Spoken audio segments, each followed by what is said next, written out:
Hello everyone, welcome to our YouTube channel. So our today's topic is formation of partnership. Partnership की formation कैसे होती है? First हमारे पास आएगा पार्टनरशिप डीड क्या है. अब इसके बारे में हम पढ़ेंगे. To form a partnership firm there must be an agreement among the partners. तो क्या बोलें कि अगर कोई पार्टनरशिप फर्म को अगर हमने फॉर्म करना है तो उसमें क्या चाहता है कि चाहिए पार्टनर्स के बीच में एग्रीमेंट रहता है. ठीक है. So this agreement may be in writing और ओरल. तो क्या बोलेंगे, ये जो एग्रीमेंट है ये रिटन फॉर्म में भी हो सकता है, जहाँ ओरल फॉर्म में भी हो सकता है. For forming a partnership firm in countries like France and Italy the partnership agreement is essential. तो क्या बोलेंगे कि अगर पार्टनरशिप फॉर्म करनी है हमें फ्रांस या इटली जैसी कंट्रीज़ में, तो वहाँ पे क्या रहता है, जो पार्टनरशिप एग्रीमेंट रहता है वो असेंशियल रहता है. So however in the countries like India, USA and England the oral partnership agreement is as good as a written. तो क्या बोल रहे हैं कि जैसे कि हमारा देश है इंडिया, यूएसए, इंग्लैंड, यहाँ पे क्या बोलेंगे कि पार्टनरशिप एग्रीमेंट अगर ओरल फॉर्म क्या कहते हैं ओरल फॉर्म में है, ठीक है, तो वो उसे कैसे कंसीडर किया जाएगा, उसे रिटन फॉर्म में भी कंसीडर किया जा सकता है. वो उतना ही पक्का रहता है जितना वो रिटन फॉर्म में रहेगा. ठीक है. So it is advisable to have a written agreement among the partners to avoid the possibility of drift and misunderstanding between them in future. तो क्या बोलेंगे कि ये एडवाइस दी जाती है पार्टनर्स को कि अगर पार्टनरशिप एग्रीमेंट रिटन फॉर्म में रहे तो वो ज़्यादा अच्छा रहेगा, क्योंकि फ्यूचर में कोई पता नहीं किसी तरह की कोई मिसअंडरस्टैंडिंग वगैरह जो पार्टनर्स के बीच में रिफ्ट आ जाए, तो उस चीज़ से बचने के लिए वो क्या बोलेंगे हम कि जो रिटन एग्रीमेंट है वो ज़्यादा बेनिफिशियल रहता है. ठीक है. So all the terms and condition of the agreement must be written in the black and white with the consent of all the partners. तो क्या बोलेंगे कि जितने भी टर्म्स एंड कंडीशंस हैं वो उस एग्रीमेंट में लिखे जाएंगे सभी पार्टनर के कंसेंट्स के साथ. ठीक है. So this written agreement duly signed by all the partners is known as a partnership deed और पार्टनरशिप एग्रीमेंट.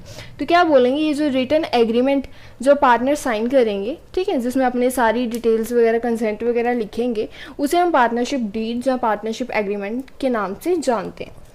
नेक्स्ट है the terms and condition usually contained in the partnership deed as follow. अब हम उसकी terms and conditions पढ़ेंगे. सो partnership deed जब हम sign करते हैं तो उसमें कौन कौन सी चीज़ें लिखी रहती हैं. फर्म का नाम क्या है, name and addresses of all the partners, सभी पार्टनर्स के नाम और एड्रेसेस लिखे रहते हैं. नेचर ऑफ बिजनेस, बिजनेस किस नेचर का है. Name of the business and its address, business का नाम और उसका address.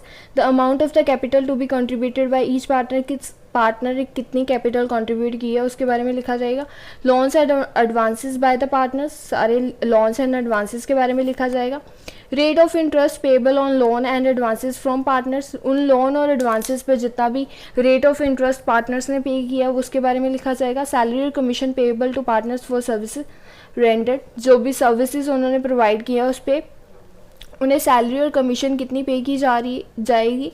Rules regarding admission of partners और रिटायरमेंट ऑफ पार्टनर.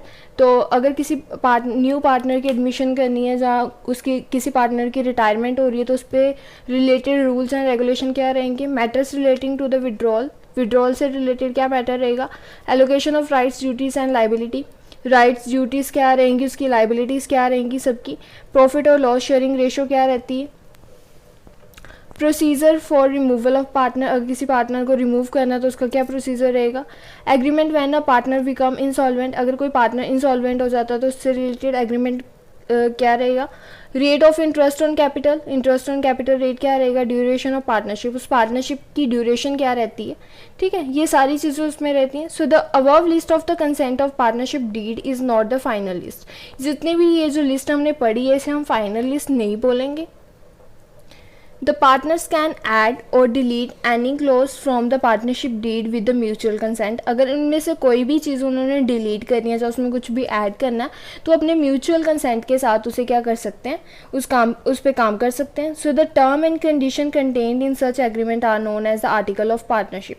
जो भी उसमें टर्म्स और कंडीशन वो एग्रीमेंट कंटेन कर रहा है उसमें है, उस चीज़ को हम क्या बोलते हैं, आर्टिकल ऑफ पार्टनरशिप बोलते हैं. नेक्स्ट हमारे पास है रजिस्ट्रेशन ऑफ पार्टनरशिप फॉर्म. अगर पार्टनरशिप फॉर्म को रजिस्टर करना है तो वो हम कैसे करेंगे उस चीज़ के बारे में हम पढ़ेंगे. So according to the Indian Partnership Act 1932, registration of a partnership is not compulsory. तो क्या बोला गया है, जो इंडियन पार्टनरशिप एक्ट 1932 है उसके अकॉर्डिंग पार्टनरशिप की जो रजिस्ट्रेशन है वो कंपल्सरी नहीं है, but N unregistered firm attract certain serious disability which virtually make it's registration compulsory, so a partnership can be registered any time. तो क्या बोले कि एक अनरजिस्टर्ड जो फर्म रहती है वो क्या करेगी कि इन फ्यूचर कभी भी वो क्या कर सकती है, डिसेबिलिटी को क्या कर सकती है, अट्रैक्ट कर सकती है, जिसकी वजह से हम क्या बोलेंगे कि एक पार्टनरशिप फर्म को रजिस्टर होना क्या है, कंपल्सरी है.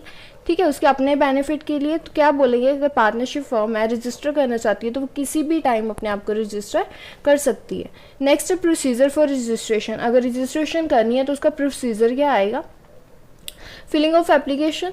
An application on a prescribed form is to be filled with the registrar of the firm. तो क्या किया जाता है कि एप्लीकेशन फॉर्म जो है वो फिल किया जाता है. So the applicant are required to submit a small amount of registration fees along with the application. तो क्या बोलेंगे, वो जो एप्लीकेंट जो फॉर्म फिल कर रहा है, ठीक है, उसे क्या करना पड़ता है, थोड़ी सी मतलब स्मॉल अमाउंट ऑफ रजिस्ट्रेशन फ़ी जो है उसे अपनी एप्लीकेशन के साथ पे करनी पड़ती है. The application should be duly signed by each partner. वो एप्लीकेशन हर एक पार्टनर उस एप्लीकेशन में हर एक पार्टनर के साइन होने चाहिए. ठीक है. They should furnish the following information. उसमें कुछ इन्फॉर्मेशन रहेगी, वो क्या रहेगी, the name of the firm, firm का नेम क्या है, the principal place of the business of the firm, उस बिजनेस उसकी प्लेस क्या रहेगी, name of the other places where the firm carry on the business, कौन सी प्लेसेस है जहाँ पे बिजनेस अपना कंटिन्यू कर रहे हो, आप अपनी फर्म अपना बिजनेस कंटिन्यू कर रही है, उन प्लेसेस के नाम रहेंगे.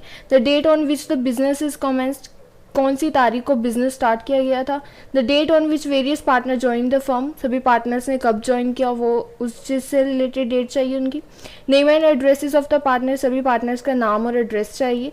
The duration of the partnership, और पार्टनरशिप की ड्यूरेशन क्या रही है उस सब के बारे में लिखना पड़ेगा. So any changes in the above list particular must be communicated to the registrar of the firm within a reasonable time. अगर इस लिस्ट के अकॉर्डिंग अगर किसी को कोई भी चेंजेस करने हैं तो उसको क्या करना पड़ेगा, रजिस्ट्रार जो फर्म का है उससे रीजनेबल टाइम के अंदर अंदर उससे क्या करनी पड़ेगी, बात करनी पड़ेगी. नेक्स्ट है certificate. When applicable application is submitted it in examine by the registrar. जब एप्लीकेशन सबमिट की जाती है उसके बाद वो क्या करेगा, रजिस्ट्रार उसको एग्जामिन करेगा. If he is satisfied the everything is in the order then registrar shall enter the name of the firm in the register of the firm. तो क्या बोलेंगे, अगर सब कुछ ठीक है, सारा कुछ सही है उसके अकॉर्डिंग, तो वो क्या करेगा, फर्म का नाम रजिस्टर कर देगा. Thereafter registrar will issue certificate of registration to the firm. उसके बाद वो क्या करेगा, फर्म को रजिस्ट्रेशन ऑफ सर्टिफिकेट क्या करेगा, प्रोवाइड करेगा. With this our topic is finished. Thank you for watching our video. Please share and subscribe the channel.